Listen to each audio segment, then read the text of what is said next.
Gracias, señor presidente. Arturo Páramo, Grupo Imagen, secretarios, directores, gracias. Varias preguntas, voy a tratar de hacer nada más las correspondientes. Primero, al señor subsecretario López-Gatell. Este anuncio de ya el ingreso a la fase 3 en el país implica el reforzamiento de las medidas de distanciamiento social.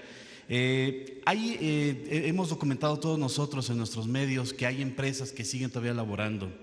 ¿Hay alguna medida ya más restrictiva, coercitiva, que se tenga que aplicar? Ahí no sé si el presidente también nos puede hacer un comentario, un llamado a todas estas empresas chicas, medianas, grandes, muy grandes, que siguen trabajando, que se han documentado casos en sus empresas de que hay inclusive casos de COVID y que siguen laborando. ¿Hay algún llamado, hay alguna medida todavía más dura para que dejen de trabajar esas empresas, señor presidente? Pues todo es por convencimiento. Volvemos a lo que repetimos una y otra vez, nada por la fuerza, todo por la razón y el derecho, convencer, persuadir. Pero sí hay algo que podemos hacer, porque pues esta es una reunión, es un diálogo circular, de aquí salen propuestas. ¿Qué les parece si hacemos un quién es quién en el cumplimiento de las medidas sanitarias? O una vez a la semana, empecemos la próxima semana. Y es mejor decir aquí quiénes no están cumpliendo. ¿Por qué? Si damos a conocer los lunes quiénes dan la gasolina más cara y abusan, ¿por qué no vamos a dar a conocer aquí quiénes no están cumpliendo con las medidas? Con todo respeto. A lo mejor eso es más eficaz que las sanciones. Y en los estados, señor presidente… A ver, ¿les parece bien así? Sí. Ya quedó. Entonces, el martes no se puede. El lunes nos puede ayudar Sheffield, Ricardo Sheffield, porque es la Procuraduría y también Trabajo, la Secretaria del Trabajo, que vengan el lunes y que nos pongan aquí quiénes no están cumpliendo. Señor, y también hay estados de la República que ya habían anunciado… Y que nadie se sienta ofendido, o sea, es muy cariñosamente. Habían gobiernos estatales que ya habían anunciado medidas más restrictivas a la circulación de gente. Michoacán, Jalisco, Nuevo León. Esto es acorde a esta fase 3. Entiendo que también hay algún juego político, finalmente son de otros partidos, pero las medidas, en sí las medidas, ¿son las adecuadas? ¿Su gobierno estaría de acuerdo en esas medidas que están implementando esos gobiernos de los estados? Primero, que se cumpla con la resolución del Consejo General de Salud, o sea, que nos ajustemos todos a ese ordenamiento o a lo que ellos decidan, el Consejo General de Salubridad. Esa es una. Y dos, que se procure no actuar de manera autoritaria, porque luego sale el afán ¿no?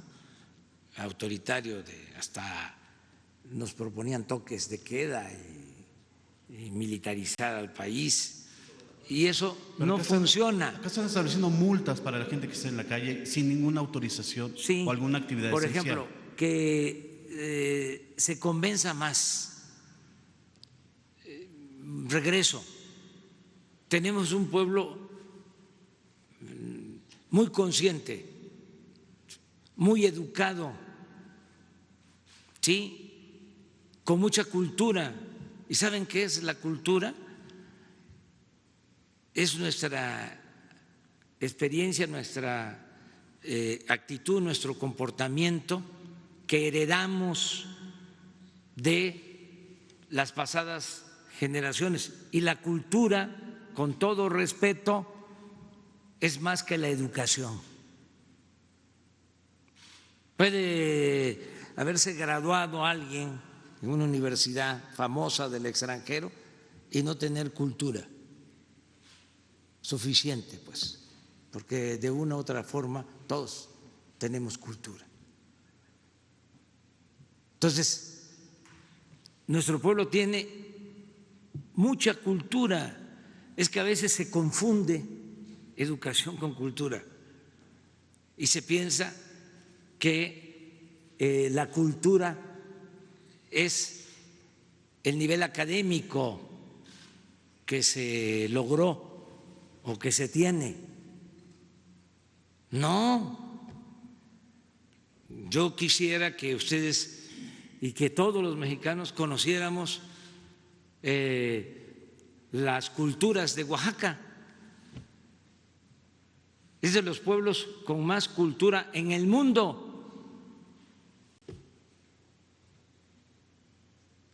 Y no es solo lo educativo. Entonces, eso nos hace muy fuertes. Nuestro pueblo es bueno, es generoso. Acuérdense de cómo nos enseñaban, qué nos decían nuestros antepasados. Haz el bien sin mirar a quién. Si hubo ahora descomposición social, fue porque dieron muy malos ejemplos las autoridades y se dejó de fortalecer, o eso se consideraba impropio o no era interesante, importante, se hacía a un lado, se marginaba eso que realmente es lo que vale en la vida. Entonces, pero nuestro pueblo lo está demostrando, es responsable, nos están ayudando mucho. Entonces, no acudir a la fuerza, persuadir, convencer, pero Hugo puede también expresar esto o lo que preguntas. Con gusto, señor presidente. Efectivamente, el planteamiento de las medidas de seguridad sanitaria en México, que están enmarcados en estas acciones extraordinarias que dispuso la autoridad sanitaria o las 3 autoridades nacionales, tienen como propósito reducir la movilidad en el espacio público. Esto ha quedado claro. Ahora, ¿cuál es el mecanismo de reducir la movilidad en el espacio público?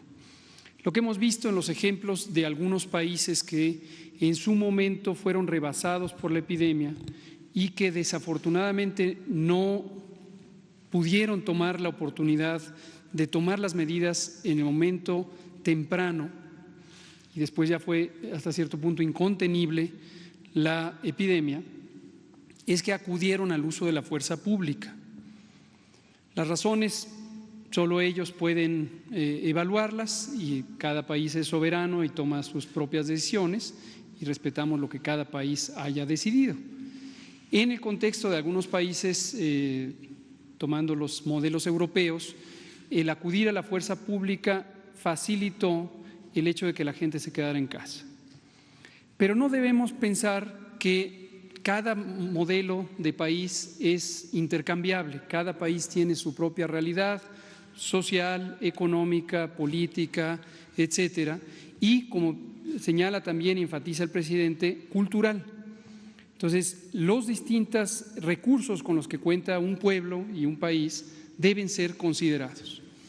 En el caso de México, el diseño de las medidas de seguridad sanitaria en esta acción extraordinaria, como pueden ustedes apreciar, está centrada en el tema de la actividad laboral. La disposición es: se suspenden todas las actividades laborales no esenciales en los sectores público, social y privado. ¿Por qué razón? Porque esto nos permite el mecanismo más eficiente de alcanzar millones de personas fuera del espacio público, sin necesidad de utilizar a la fuerza pública. Es decir, las medidas no están centradas hacia el ciudadano, la ciudadana, sino hacia el elemento de carácter económico que les hace congregarse. Lo mismo la suspensión de las escuelas, temporal, porque nos permitió, y fue la medida más temprana. Mi agradecimiento al secretario Moctezuma y al Sistema Nacional Educativo, porque nos permitió inmediatamente más de 15 millones de personas que quedaran fuera de la circulación. Y el tercer elemento, que es el del espacio público, con solo restringir las actividades programables, cines, teatros, museos, actividad turística, etcétera, también se logra suspender la movilidad en el espacio público. Es decir, al final del día, el ciudadano, la ciudadana, si no tiene que ir a trabajar, si no tiene que llevar a los hijos a la escuela, si no tiene que ir, no hay manera de que vaya a un museo, a un teatro, a un cine, a una actividad turística, no tiene a dónde ir. Y entonces solo puede ir a sus actividades esenciales, como adquirir alimentos, como asistir a alguien en necesidad, etcétera, etcétera, sin necesidad de ejercer la fuerza pública. Entonces, lo que usted pregunta sobre los gobiernos estatales, lo hemos reiterado y está planteado en la Ley General de Salud. Los gobiernos estatales son autoridad sanitaria y tienen la responsabilidad de hacer cumplir los elementos centrales de la estrategia definida por la Autoridad Sanitaria Federal, de hacerla cumplir en su territorio. Y no debemos caer en distractores, porque puede haber elementos que son muy visibles de coerción del ciudadano, cuando los elementos fundamentales para reducir masivamente la movilidad están en suspender, en hacer efectiva la suspensión de los elementos que hacen que la ciudadanía se movilice. Es decir, el enfoque no es en el ciudadano, el enfoque es en los elementos estructurales de la vida pública, trabajo, educación, recreación, etcétera, que hacen que el ciudadano se pueda o se tenga que movilizar. Muchas gracias.